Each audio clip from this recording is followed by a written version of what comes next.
Shalom. Kita sampaikan selamat pagi, selamat bertemu kembali di dalam kasih Tuhan Yesus Kristus. Bapak Ibu, Saudara yang dikasihi Tuhan, mari pada pagi hari ini kita datang kepada Tuhan, memberikan persembahan yang terbaik buat Yesus sebagai ungkapan syukur kita atas segala penyertaan dan pemeliharaan atas hidup kita, untuk karya keselamatan yang sudah diberikan atas hidup kita. Mari kita sama-sama bangkit berdiri, kita pujikan satu pujian, Bapa Engkau setia.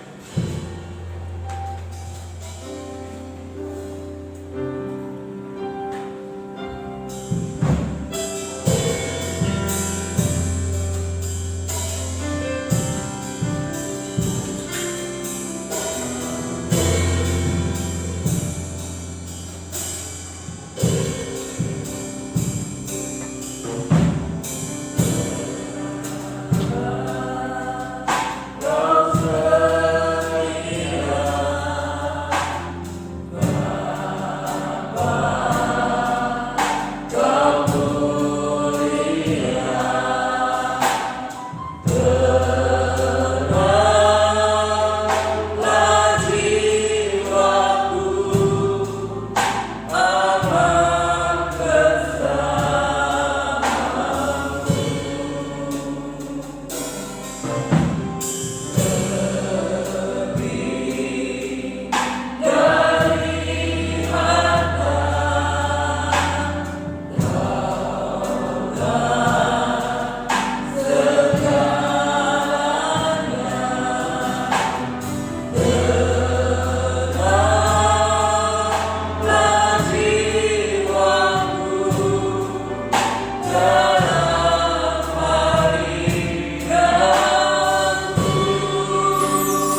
Inilah pengakuan kami di hadapan pagi hari ini Tuhan.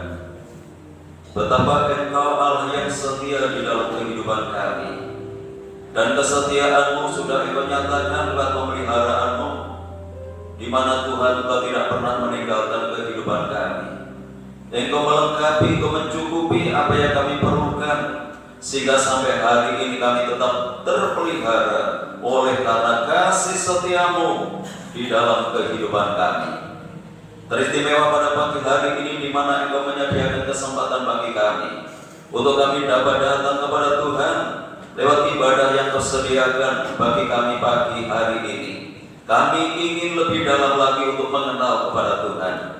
Kami ingin lebih dalam lagi boleh menikmati hadirat-Mu, boleh menikmati kehadiran-Mu pagi hari ini. Karena kami menyadari akan segala keterbatasan kami. Untuk itu kami perlu akan Tuhan. Kami perlu tuntunan-Mu, bimbingan-Mu, kekuatan daripada Tuhan boleh nyata di dalam kehidupan kami, dalam menghadapi situasi dan kondisi yang tidak menentu saat ini. Kami percaya ketika kami bersama dengan Tuhan, ada kekuatan yang baru yang Engkau nyatakan dalam kehidupan kami, sehingga kami dapat mengatasi semua masalah, semua persoalan yang ada di dalam kehidupan kami. Taruhkan hati yang penuh dengan ucapan syukur pagi hari ini, yang boleh kami nyatakan lewat pujian kami, lewat penyembahan kami, dan biarlah apa yang kami lakukan boleh berkenan di hadapan Tuhan. Terima kasih Bapa. Kami menyerahkan semua hamba-Hamba-Mu ke dalam tangan-Mu yang saat ini mempersiapkan diri untuk melayani pekerjaan-Mu yang mulia ini. Baik leader, singer, pemain musik, juga LCD yang menaikkan doa yang bacakan warta gereja, demikian pula hamba-Mu yang akan menyampaikan kebenaran firman-Mu. Mari Tuhan Engkau sucikan kami, Engkau kuduskan kami, terlebih pengurapan darah-Mu yang kudus Tuhan nyatakan dalam pelayanan kami. Pelayanan ini boleh berkenan di hadapan Tuhan dan boleh menjadi berkat bagi sidang jemaat Tuhan. Saudara-saudara kami yang lain yang saat ini mungkin masih dalam perjalanan untuk menuju ke tempat ini, Tuhan jaga lindungi sertai tuntun dan bimbing mereka segera tiba di tempat ini bersama kami untuk memuliakan Tuhan. Kalau pekerjaan kuasa kegelapan yang ingin mencoba mengganggu jalannya ibadah ini, bahkan ingin merebut berkat Tuhan yang Tuhan sediakan lewat ibadah ini, kami menyatukan hati bersama jemaat untuk memanggil nama-Mu, yaitu di dalam nama Tuhan Yesus Kristus. Segala pekerjaan kuasa kegelapan dalam bentuk apapun kami tolak, kami patahkan kuasanya di dalam nama Yesus. Dan biarlah Roh-Mu yang kudus boleh menguasai tempat ini, menguasai hati dan pikiran kami, sehingga berkat ibadah ini seutuhnya boleh menjadi bagian di dalam kehidupan kami. Tuhan berkati setiap gereja-gereja-Mu yang saat ini sedang mengadakan ibadah yang sama yang kami lakukan. Bagaimana Tuhan memberkati kami, Tuhan memberkati mereka semuanya, agar nama Tuhan dipermuliakan. Hanya di dalam nama Tuhan Yesus Kristus Kepala Gereja, kami serahkan segala doa kami buka ibadah kami pagi hari ini, dan yang siap untuk memuliakan Tuhan, mari bersama kita katakan amin.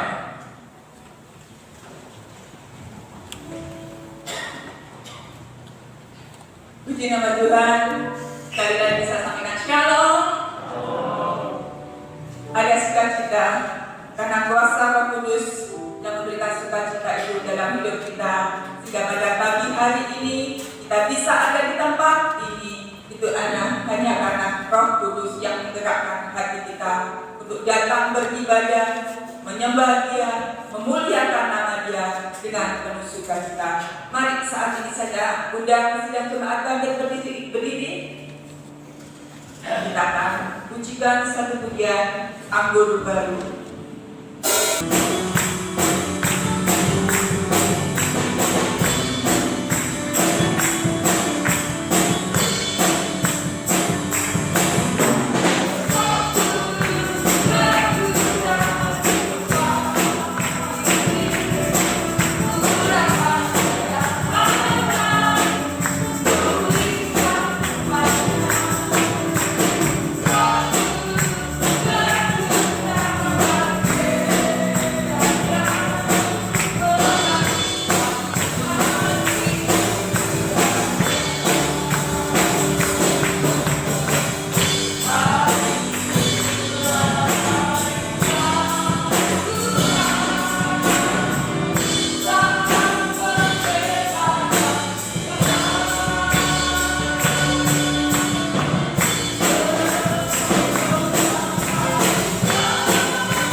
berbagi memenuhi setiap hati kita. Kita tetap bersukacita apapun keadaannya, karena Tuhanlah yang memberikan kekuatan atas hidup kita. Meskipun musuh kita senantiasa menginginkan kita, tetap kekuatan daripada Tuhan itu yang memberikan kita untuk tetap bertahan. Kola.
Dia yang memampukan hidup kita menghadapi segala sesuatunya.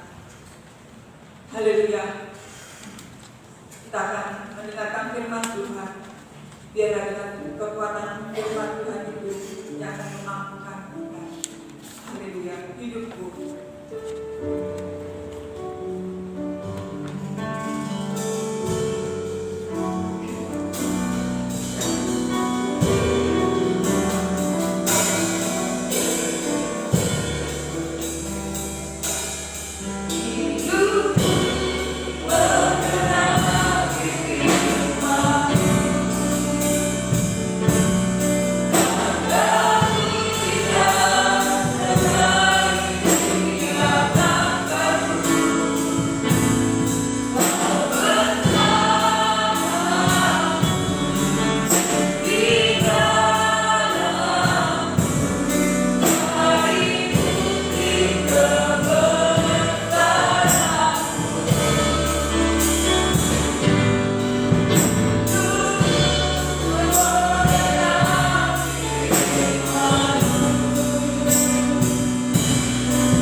Mari kita siapkan hati kita untuk menerima kebenaran firman Tuhan yang Tuhan nyatakan kepada kita pada pagi hari ini. Haleluya. Haleluya. Bapa yang baik, Allah yang disembah di dalam nama Tuhan kami Yesus Kristus.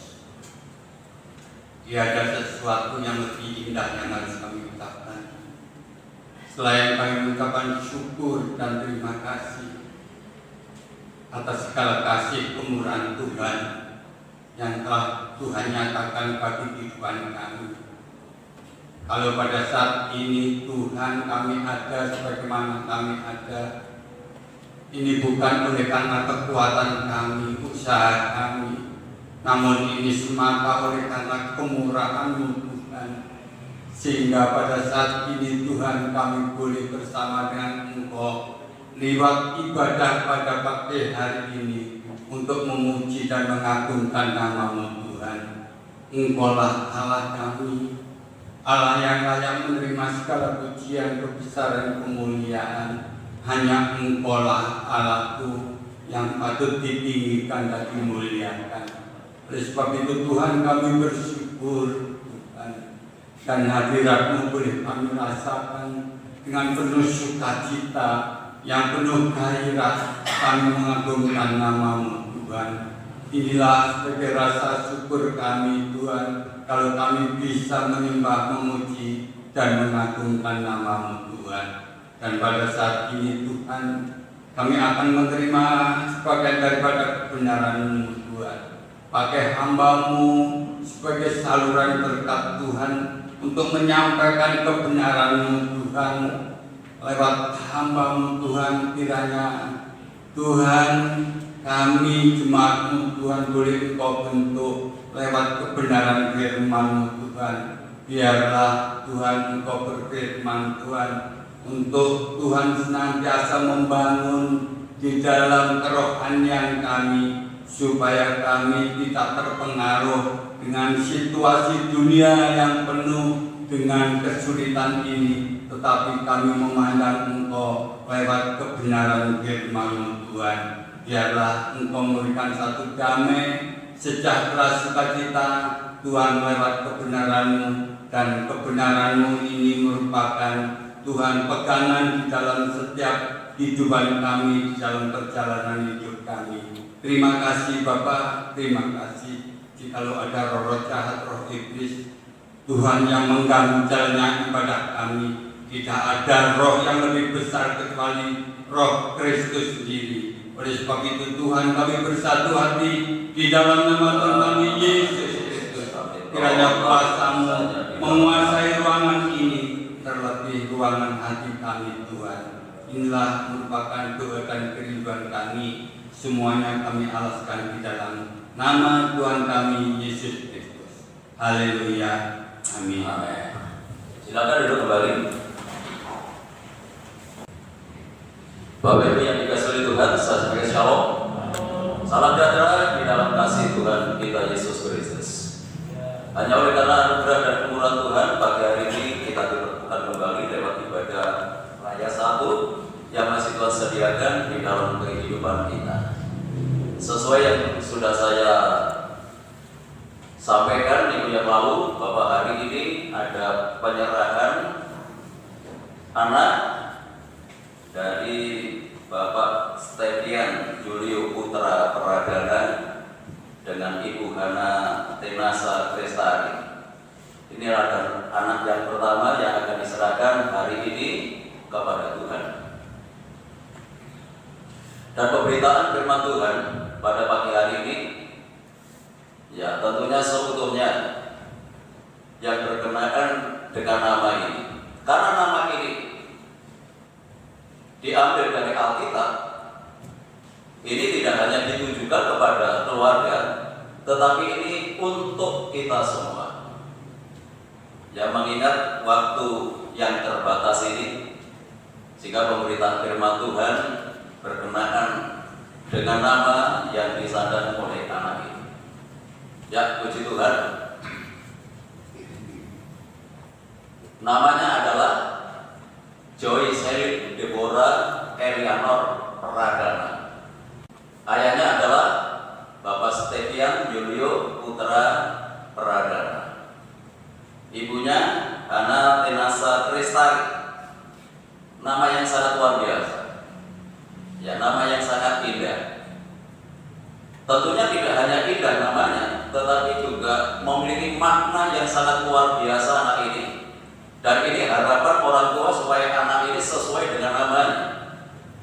Jadi tidak hanya sebatas memberi nama, tetapi ada keinginan, ada kerinduan supaya anak nanti sesuai dengan nama yang diberikan oleh kedua orang tuanya. Jocelyn itu artinya adalah riang atau gembira, kebahagiaan. Itu Jocelyn. Lalu Deborah itu adalah seorang nabiah dan hakim yang memimpin bangsa Israel pada waktu itu. Jadi yang kita bahas nanti Deborah ini, karena perempuan ini sangat luar biasa. Kalau Elianor itu adalah Tuhan penolong jalanku. Jadi artinya keseluruhan nama ini adalah seorang anak perempuan yang riang atau gembira, membawa kebahagiaan, yang berjiwa pemimpin seperti Nabiah Deborah, dan Tuhan sebagai penerang jalannya. Sangat luar biasa namanya. Ya, puji Tuhan. Saya tidak akan membahas masalah Jocelyn atau Elianor, tetapi pada pagi hari ini yaitu nama Deborah. Ya, puji Tuhan. Ada dua gelar yang disandang oleh Deborah ini. Dia adalah seorang hakim yang pertama. Yang kedua, dia adalah seorang nabiah. Di dalam kitab Hakim-Hakim, di sana tercatat ada 12 hakim, mulai dari Otniel, ya, sampai Simson itu ada 12. Sebenarnya hakim-hakim itu tidak hanya yang tercatat di dalam kitab Hakim-Hakim, tetapi ada tambahan di sana, yaitu Imam Eli saat itu juga dia sebagai seorang hakim. Samuel walaupun dia juga seorang nabi, dia adalah seorang hakim. Jadi ada 14 hakim yang ditunjuk oleh Tuhan, yang dipilih oleh Tuhan pada waktu itu. Dan ke-14 hakim ini satu-satunya wanita yang menjadi hakim adalah Deborah. Dari 14 hakim banyak Deborah yang dipilih oleh Tuhan untuk memimpin bangsa Israel pada saat itu. Jadi seorang hakim jangan dipikir hanya urusan dengan mana yang salah, mana yang benar seperti sekarang ini. Tidak seperti itu hakim pada waktu itu. Dia mengatasi semua persoalan yang dihadapi oleh sebuah bangsa, dan sekaligus dia memimpin dalam berperang. Itu hakim pada waktu itu. Jadi tidak sama dengan hakim sekarang ini.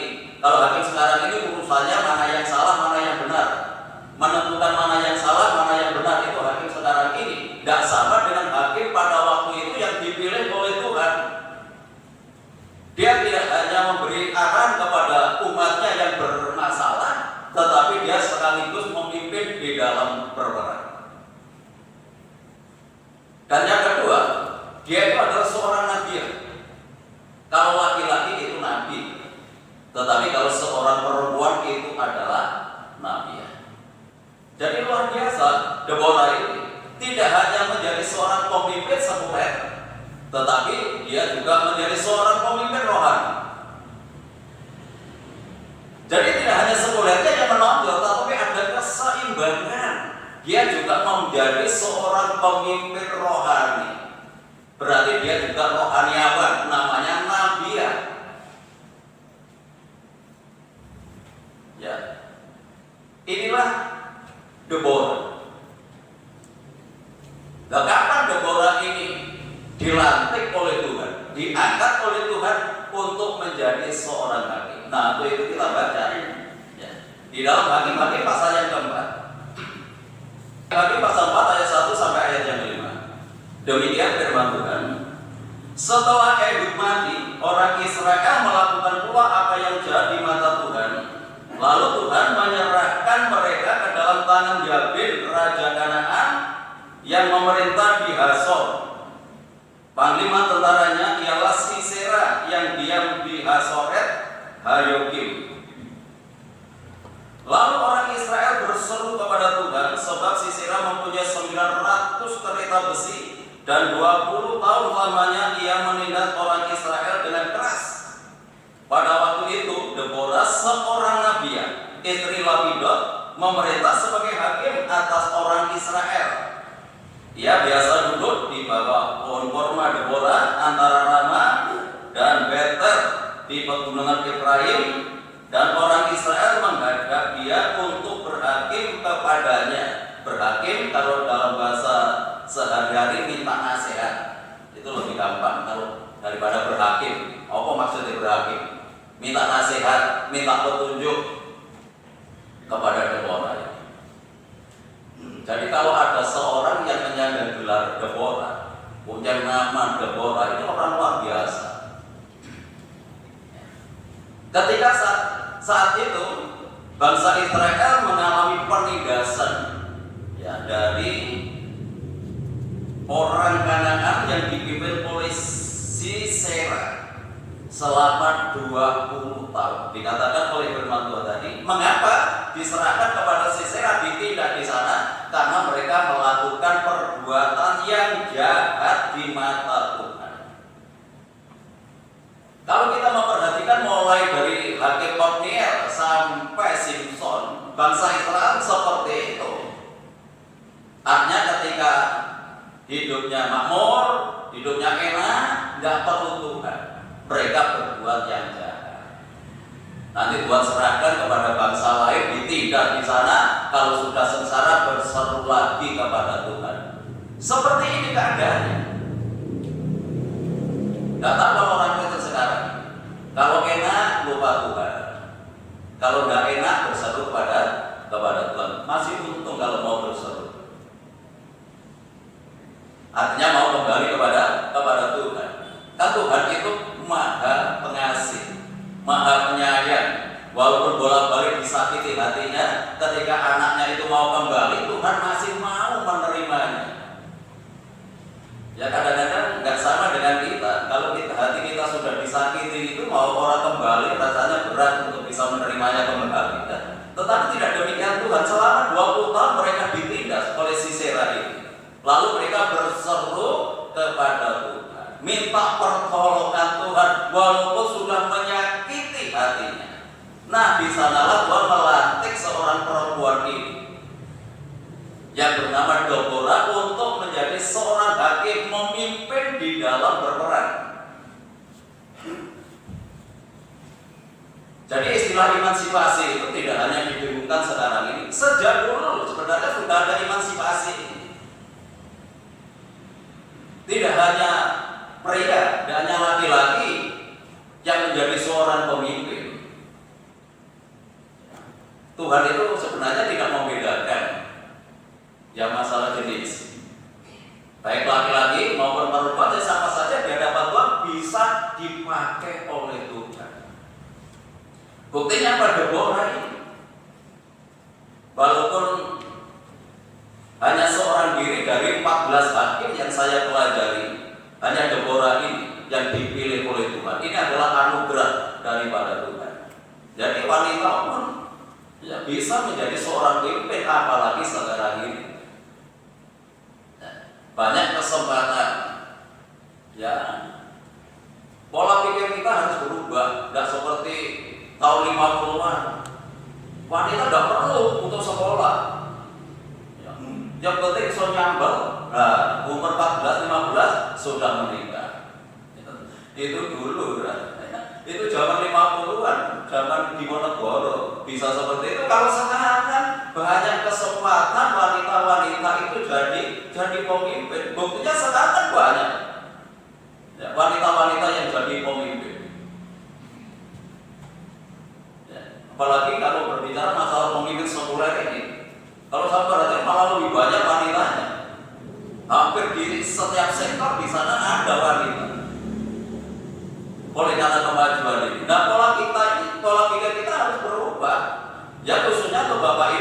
kalau kita sudah terlambat. Mau berprestasi sudah terlambat kalau sudah usianya di atas 70 tahun. Hanya tinggal membawa anak cucu ya untuk menjadi anak-anak yang berprestasi. Ya, kembali kepada Deborah tadi. Dari saat itu bangsa Israel mengalami kesulitan, mengalami tekanan. Lalu Tuhan memilih yaitu Deborah menjadi seorang hakim, menjadi pemimpin bangsa yang berjiwa pahlawan, pemberani menegakkan keadilan dan kebenaran. Itu tugas dari pada seorang hakim pada waktu itu. Jadi inilah kehidupan Deborah yang menjadi pemimpin yang berjiwa pahlawan.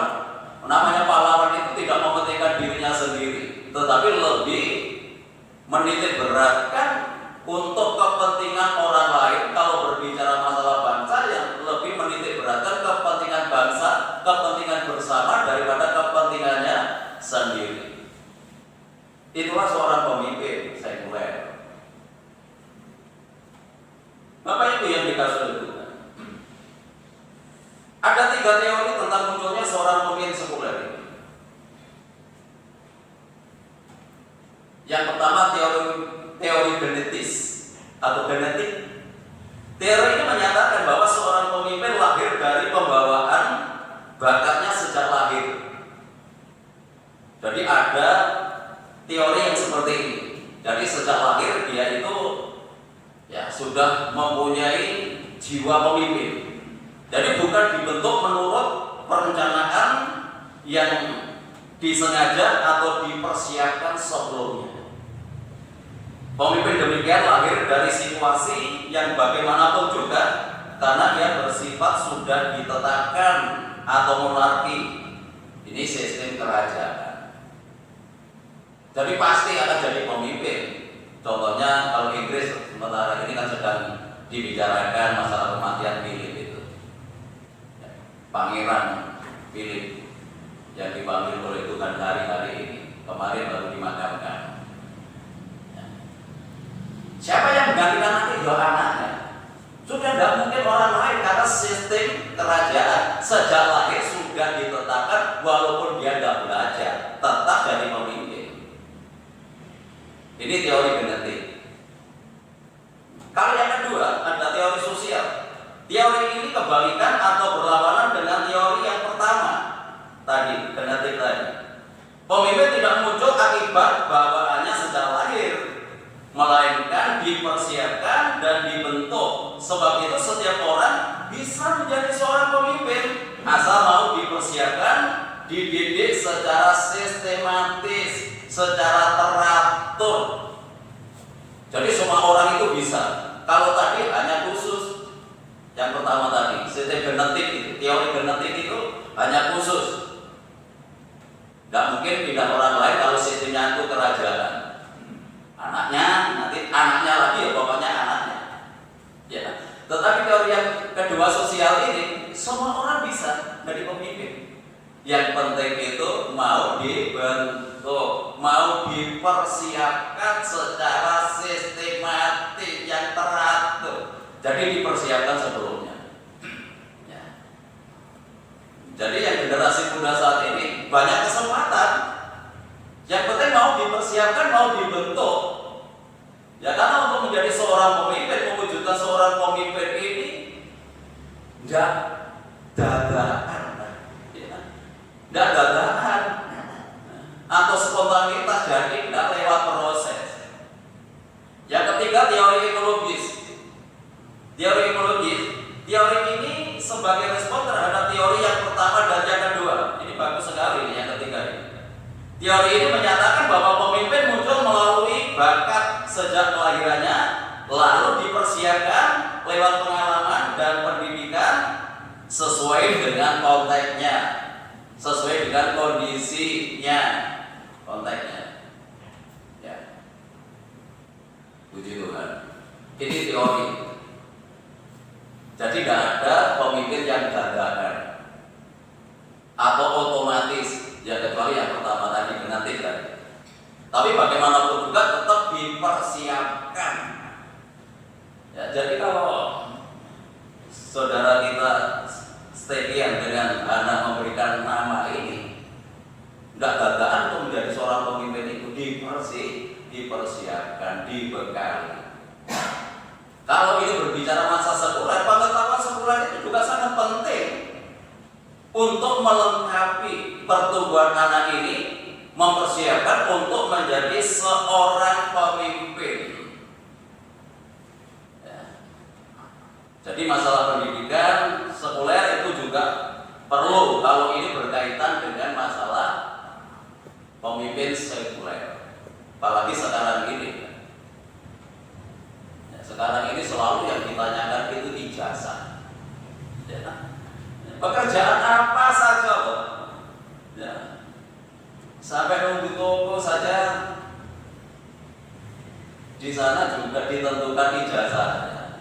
Paling tidak SMK, SMA sederajat. Ya.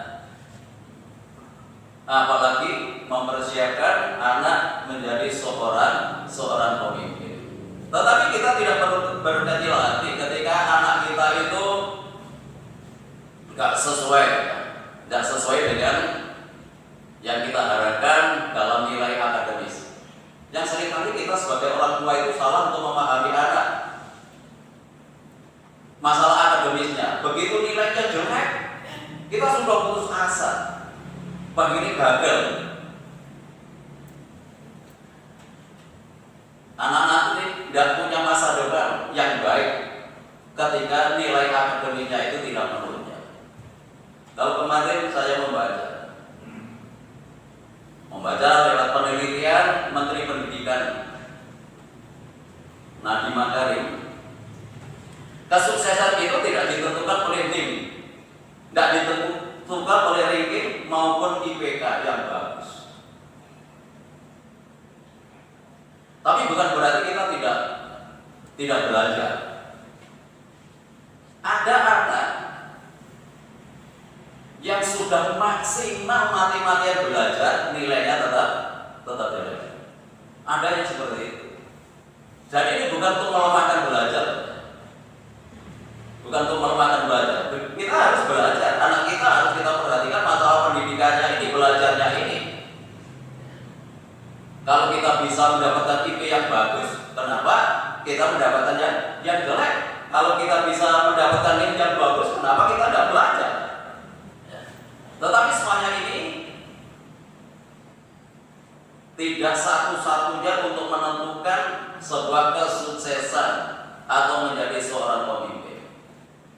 Nah, menurut riset Stanley ada 10 faktor teratas yang akan mempengaruhi kesuksesan. Kalau kesuksesan itu berkaitan dengan pemimpin, yang kita perlu perhatikan, kita bentuk karakter anak-anak kita. Jadi menurut riset ini, yang pertama itu justru kejujuran. Ini orang yang sukses, orang yang berhasil.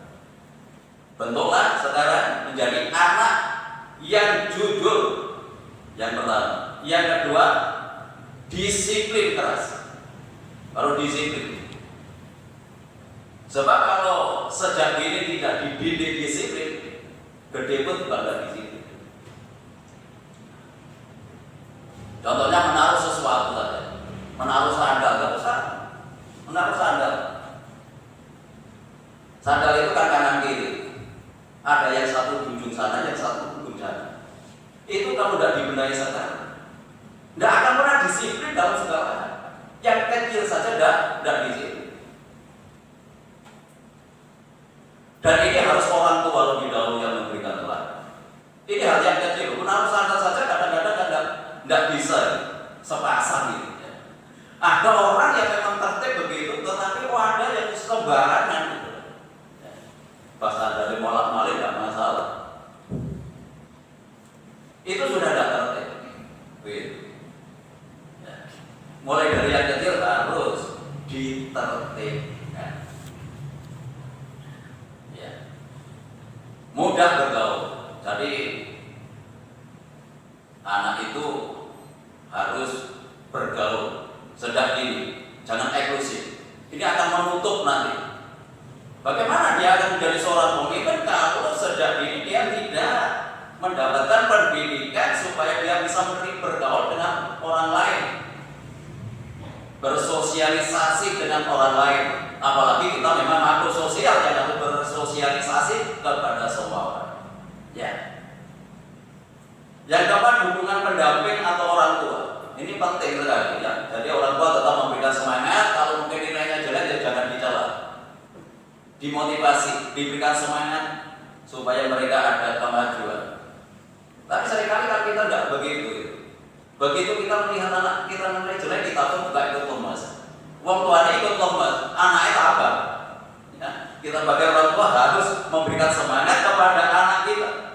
Yang kelima adalah kerja keras, cinta pekerjaan, memiliki jiwa pemimpin. Itu harus dibentuk sejak dini. Kepribadian yang kompetitif atau siap untuk bersaing. Lalu hidup teratur, mempunyai kemampuan jual beli. Itu yang lebih penting. Dan ini tidak bisa dadakan. Ini harus lewat proses terjadi. Ya. Tentunya ini kan tidak hanya untuk keluarga, untuk kita semua. Apalagi punya generasi yang akan datang. Mari kita persiapkan sama-sama. Kita persiapkan bareng-bareng supaya anak kita itu menjadi seorang pemimpin, ya, menjadi anak yang berpengaruh. Ya kalau bisa anak-anak kita seperti itu. Kalau bisa, ya, jangan hanya terima infantum. Orang terima infantum itu orang yang tidak ada usaha. Tidak ada usaha, kita harus tetap berusaha keras dan Tuhan nanti akan menentukan. Kita tidak boleh hanya terima infantum, dia sudah begini ya begini, itu tidak mengalami perubahan, tidak mau mengalami kemajuan orang yang punya pola pikir seperti ini. Bukan berarti kalau kita tidak terima infantum terus sudah bisa bersyukur, jangan keliru. Usaha itu tetap harus kita lakukan. Ya, puji Tuhan. Contohnya seperti Musa sebelum diangkat oleh Tuhan untuk menjadi seorang pemimpin, dia juga belajar. Kisah Rasul pasal yang ke-7.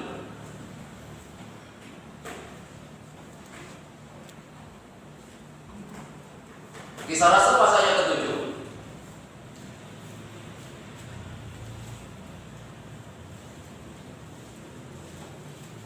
Ayat yang ke-22.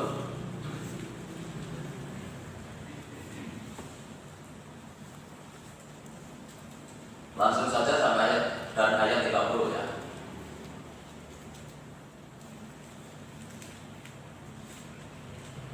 Ayat 22, dan Musa dididik dalam segala hikmat orang Mesir, dan ia berkuasa dalam perkataan dan perbuatannya. Pada waktu ia berumur 40 tahun, timbullah keinginan dalam hatinya untuk mengunjungi saudara-saudaranya, yaitu orang-orang Israel. Jadi mendapatkan pendidikan di Mesir selama 40 tahun. Ya, ayat 30. Ini pendidikan sekuler. Kalau ayat yang ke-30 ini pendidikan rohani, pendidikan spiritual yang dididik langsung oleh Tuhan. Dan sesudah 40 tahun tampaklah kepadanya seorang malaikat di padang gurun Gunung Sinai, di dalam nyala api yang keluar dari semak duri. Jadi mendapatkan pendidikan rohani, menjadi seorang gembala, langsung dididik oleh Tuhan juga selama 40 tahun. Jadi pendidikannya sekuler tadi di Mesir, dia dididik selama 40 tahun karena dia dipersiapkan untuk menggantikan Firaun, untuk menjadi seorang pemimpin, juga mendapatkan pendidikan sekuler. Berapa tahun tadi? 40 tahun lamanya. Dia diasuh, dia dididik dalam segala hikmat orang Mesir, dan dia berkuasa, menguasai ya, baik dalam perkataan maupun perbuatan. Perbuatan masalah kenegaraan, masalah kemiliteran yang berkaitan dengan hal-hal yang bersifat kenegaraan, dikuasai oleh Musa karena dididik selama 40 tahun. Nah, ya mungkin kalau sekarang selama 40 tahun ini nggak apa gelarnya. Ya, nah. Dokter saja mungkin 20 sekolah 20 tahun itu sudah dokter. Kalau 40 tahun sudah di atas itu. Dia menguasai betul. Nah, kenapa? Karena dia dipersiapkan untuk menjadi seorang pemimpin. Jadi pendidikan sekolah pun juga penting, harus mendapatkan perhatian kita. Ya, untuk anak-anak kita, apalagi secara khusus untuk keluarga ini yang menghendaki supaya nanti menjadi Deborah akhir zaman, ya, menjadi pemimpin sekuler. Harus mendapatkan pendidikan yang cukup sampai anak itu bisa menguasai apa yang diajarkan. Jadi tidak hanya ini terserah Tuhan. Ya kadang-kadang kita itu punya pola pikir yang sangat terserah Tuhan. Mendadak kita berarti kan tidak bertanggung jawab. Kita ini diberikan tanggung jawab oleh Tuhan. Ya. Diberikan tanggung jawab oleh Tuhan. Ya.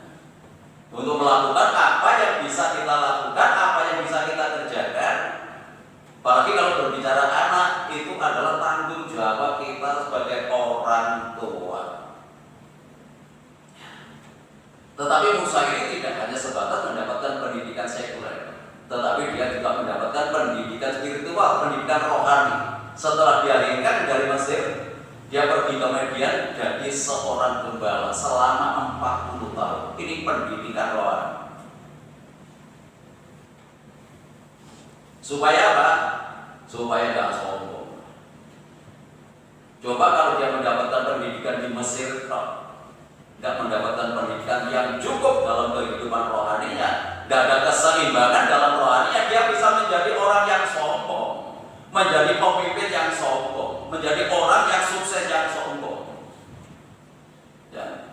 Tetapi kalau mereka pendidikannya cukup, lalu dilengkapi dengan pendidikan spiritual, pendidikan rohani, dia menjadi orang, walaupun menjadi seorang pemimpin yang lemah lembut.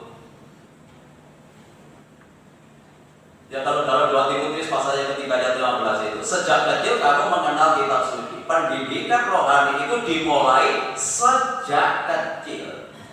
Jadi jangan nunggu nanti saja kalau sudah bisa berjalan. Nanti sudah bisa berjalan, tunggu lagi nanti kalau sudah bisa berlari, bisa balapan dengan orang tuanya. Ya sejak kecil harus mengenal kitab suci.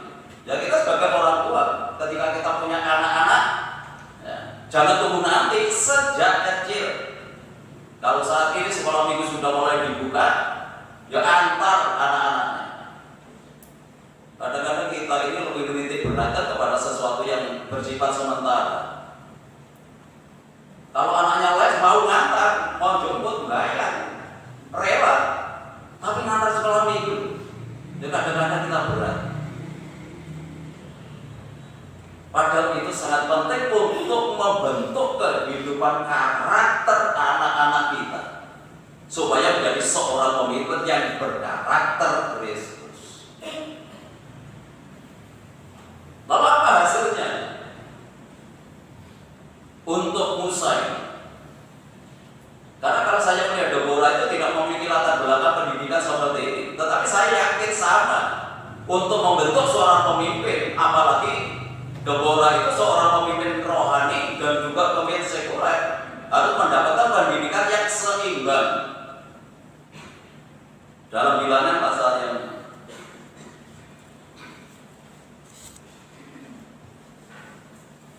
ke-12, Bilangan 12. Bilangan 12 ayat yang 3.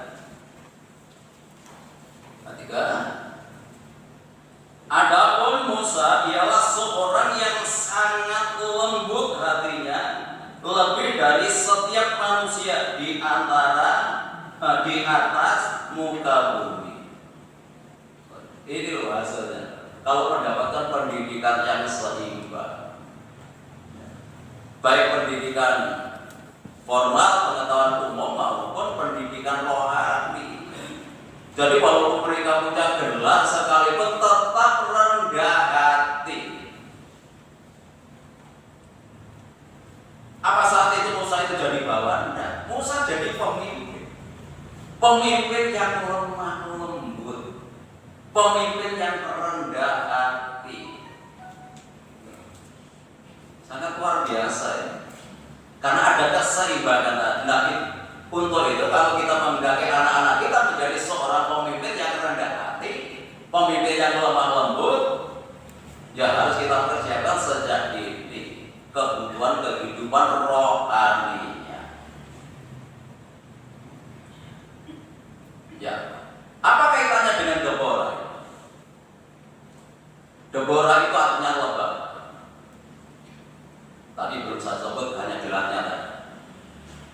Tadi gelarnya aja dia seorang hakim dan seorang nabiya. Sekarang arti daripada Deborah. Deborah itu artinya lebah. Lebah itu tawon, bukan lebah. Lebah atau tawon. Saya sempat bingung. Apa yang dihasilkan oleh lebah itu apa? Apa yang didapatkan dari lebah itu? Dan ada sesuatu yang sangat luar biasa. Lebah itu kan menghasilkan madu, menghasilkan madu yang manis. Ya. Walaupun dia itu menjadi seorang pemimpin, perkataannya seorang pemimpin yang bisa menyenangkan seperti madu. Luar biasa ya. Lo jarang orang menjadi pemimpin seperti itu, perkataannya kasar. Bahkan saya pernah mendengar itu anak Tuhan. Kalau sudah marah seperti orang yang tidak beragama, coba kita bayangkan orang lain menilai seperti itu. Kalau marah seperti orang yang tidak beragama, apa tidak mengerikan itu? Siapa mereka? Orang Kristen. Kenapa tidak mendapatkan didikan spiritual yang cukup bagi hidup? Jadi kalau kita nanti anak-anak kita ya, atau kita sendiri sekarang ini kalau menjadi pemimpin harus berbeda. Ya. Sama seperti Musa itu, lemah lembut, berani banting harga diri. Ketika bangsa Israel itu yang berbuat dosa, Musa itu berani mengatakan kepada Tuhan, biarlah kau hapus namaku dari kitab kehidupan. Coba bayangkan. Dan rela berkorban demi bangsanya, demi orang yang dipimpinnya, yang berbuat dosa bangsa Israel, tetapi dia rela dihapus namanya dari kitab kehidupan. Lalu kan mengatakan apa? Yang berbuat dosa itulah yang harus mendapatkan hukuman. Ini kelembutan hatinya Musa. Ya kita baca Amsal Sulaiman berbicara masalah madu, arti daripada Deborah. Dia menjadi seorang pemimpin, tapi pemimpin yang perkataannya bisa menyenangkan.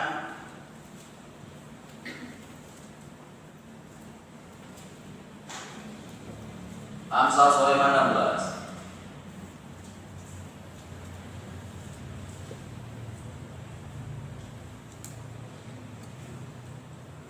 Ayat yang ke-24.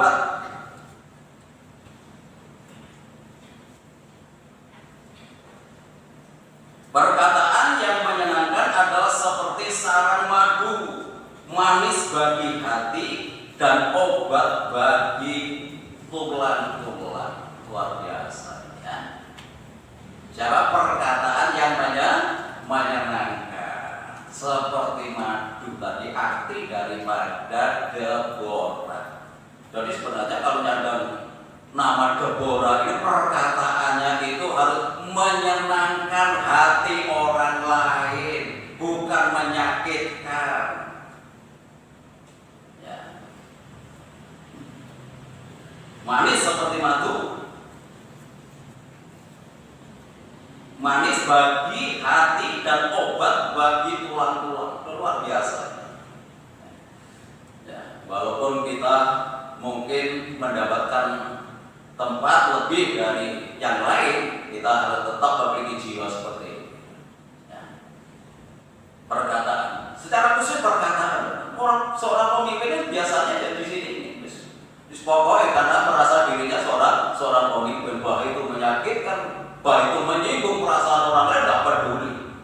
Kan dia kata bahwa kalau anak Tuhan tidak seperti itu. Ya.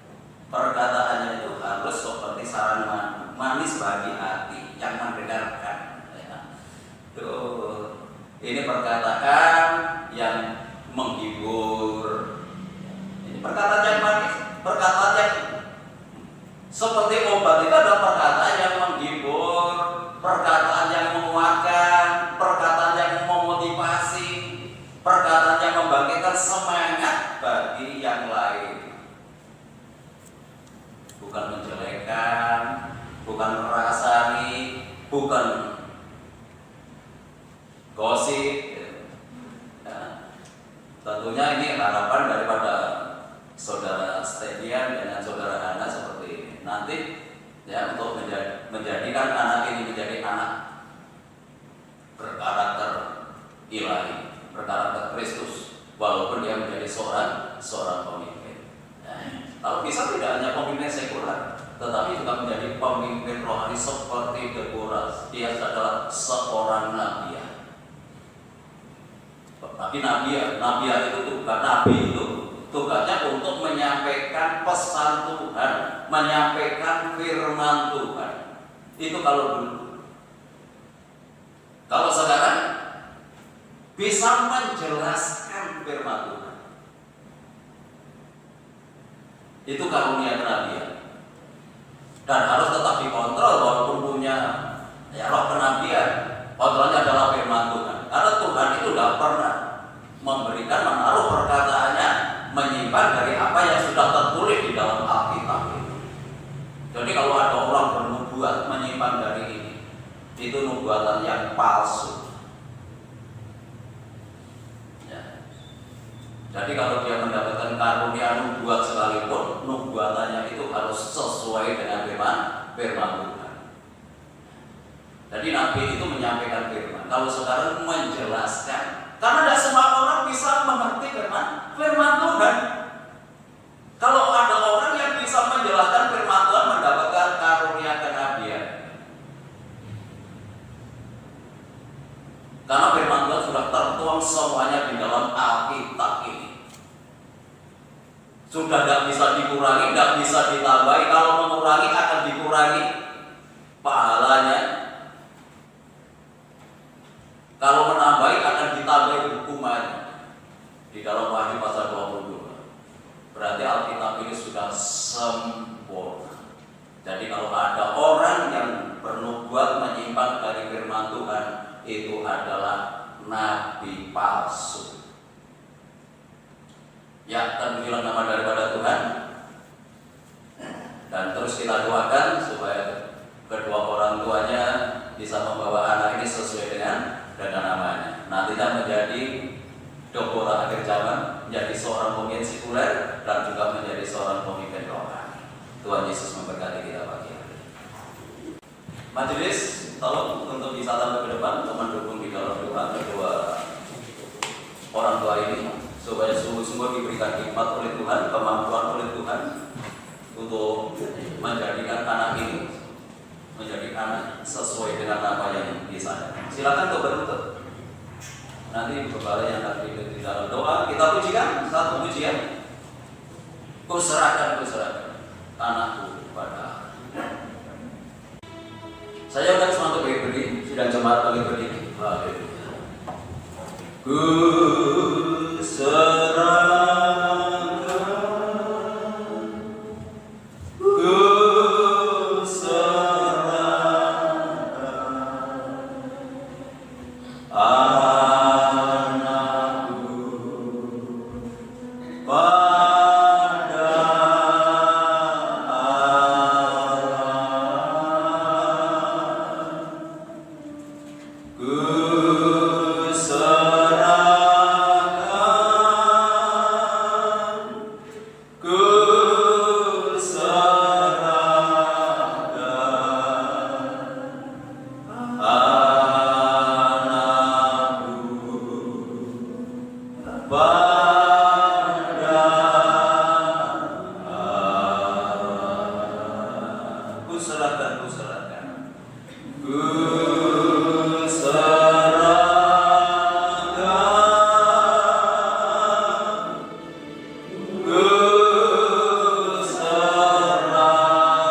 Engkau Allahku yang Maha Esa. Pagi hari ini Tuhan, kami membawa kedua orang tua Haleluya, haleluya. di hadapan-Mu. Tuhan, mereka Haleluya, menyerahkan amin. anaknya yang bernama Deborah. Ya Tuhan, haleluya. Diserahkan Tuhan anak ini dalam tangan-Mu. Kami yakin dan Haleluya, haleluya. bahwa orang tua ini sungguh-sungguh ingin supaya anaknya seperti Deborah. Terima kasih. Haleluya, haleluya, haleluya. Mereka sudah tahu bagaimana sifat-sifat daripada Deborah seorang nabi yang sungguh-sungguh setia kepada-Mu. Kami serahkan Tuhan Deborah ini di dalam tangan-Mu. Tuhan, Engkau memberkati hidupnya benar-benar yang menjadi seperti Deborah nanti. Haleluya, haleluya. Terima kasih. Kami yakin dan percaya anak ini akan menjadi anak yang baik, Amin. anak yang sungguh-sungguh Tuhan setia kepada Engkau dan melaksanakan tugasnya dengan sebaik-baiknya. Dalam nama Yesus, Amin.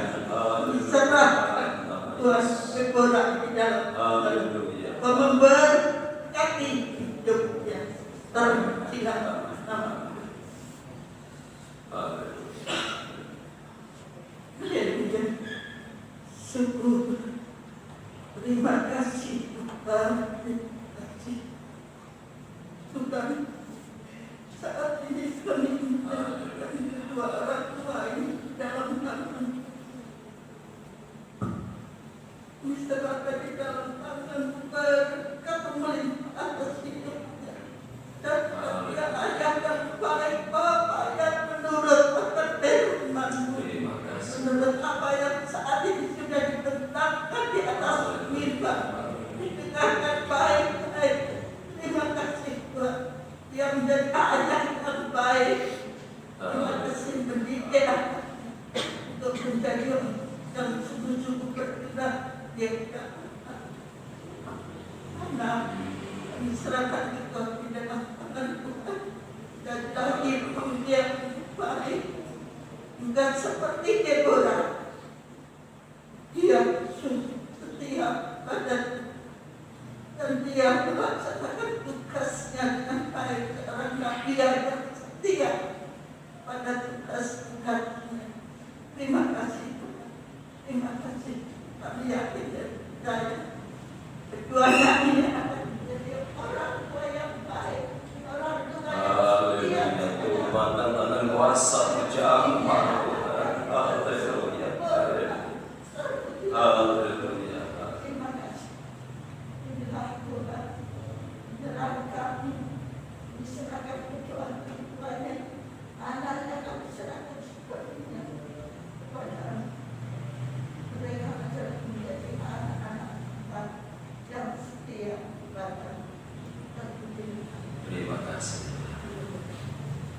Dalam nama Yesus. Dalam nama Yesus Kristus. Keluarga ini adalah keluarga yang sudah mengenal siapakah Engkau. Kami yakin mereka akan tetap setia dan mendidik anak sebaik-baiknya. Dalam nama Yesus. Iman doa ini. Haleluya.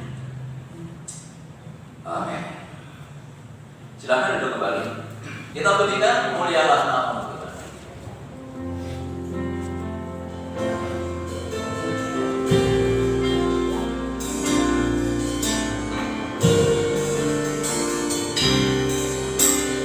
Mulialah nama-Mu Tuhan. Berkat-Mu atasku melimpah.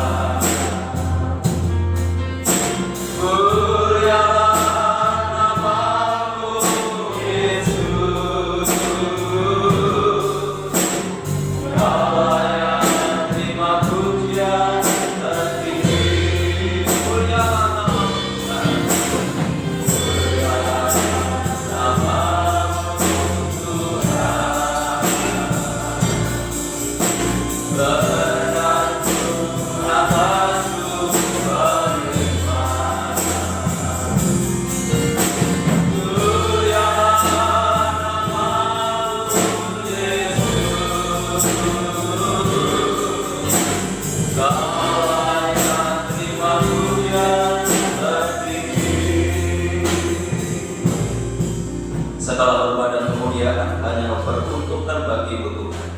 Untuk berkat-Mu yang sudah Kau limpahkan lewat ibadah ini, mulai dari awal hingga selesainya. Sebelum kami tinggalkan tempat ini, kami menyerahkan kesehatan Ibu Gembala, untuk Ibu Sudarmiasa, untuk Ibu Yaya. Kami serahkan untuk Ibu Mestia, Bapak Edi Susanto, demikian pula untuk Saudara Devi, pun Bapak Hartono ke dalam tangan-Mu. Kami percaya kuasa Tuhan tidak terbatas untuk memberikan pertolongan bagi saudara-saudara kami yang saat ini masih bergumul dengan kondisi kesehatannya. Untuk itu mari Tuhan, ulurkan tangan kuasa-Mu, jamah mereka yang sakit di dalam nama Yesus Kristus. Yang sakit disembuhkan, yang sakit dipulihkan.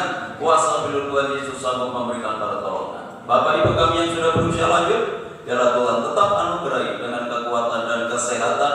Kelanjutan pembangunan tempat parkir dalam tangan kami serahkan Tuhan, buka jalan, menggerakkan orang-orang yang terbeban untuk pelayanan ini sehingga pembangunan dapat terselesaikan dengan baik dan boleh membawa kemuliaan bagi nama-Mu.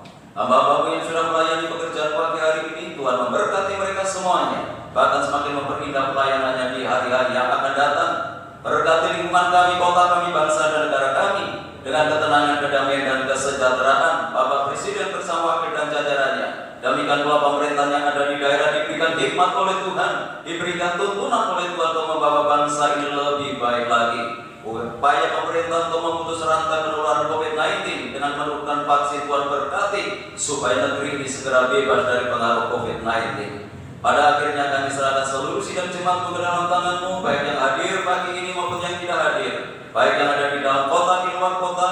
Tuhan tetap jaga, lindungi, serta tuntun dan bimbing mereka supaya tetap hidup di dalam kekudusan dan kebenaran, taruhkan hati yang setia dan mengasihi kepada Tuhan.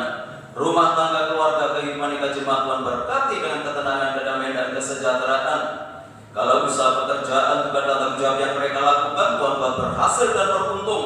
Peliharakan seluruh jemaat-Mu dalam kasih-Mu, sehingga tidak ada satu rumah tangga pun yang hidup di dalam kekurangan. Anak-anak yang masih duduk di bangku sekolah, mulai dari rekrut saya perguruan tinggi, berkati mereka dengan kecerdasan dan kearifan, jadikan anak-anak yang berprestasi, baik dalam akademisnya maupun non-akademisnya, jadikan berkat di dalam setiap pergaulannya. Bagi sidang jemaat yang sudah memberikan persembahannya, mengembalikan perpuluhannya, Tuhan kembalikan berlipat kali ganda sesuai dengan janji firman-Mu. Sebentar lagi kami akan tinggalkan tempat ini kembali ke rumah kami masing-masing. Kami mohon penyertaan Tuhan dalam perjalanan kami, tiba di rumah dengan selamat, tidak kekurangan sesuatu apapun. Kembalikan kami dalam kegiatan ibadah yang akan datang dalam keadaan yang lebih baik dari pagi hari ini. Bapak Ibu Saudaraku yang dikasihi oleh Tuhan, sekarang pulanglah dan terimalah berkat damai sejahtera dari Allah Bapa, kasih karunia-Nya dari Tuhan Yesus Kristus, dan lewat persekutuan Roh-Nya yang kudus menyertai dan memberkati kita mulai pagi hari ini sampai Maranatha, Tuhan Yesus datang kembali. Dalam nama Tuhan Yesus kami berdoa dan ucap syukur.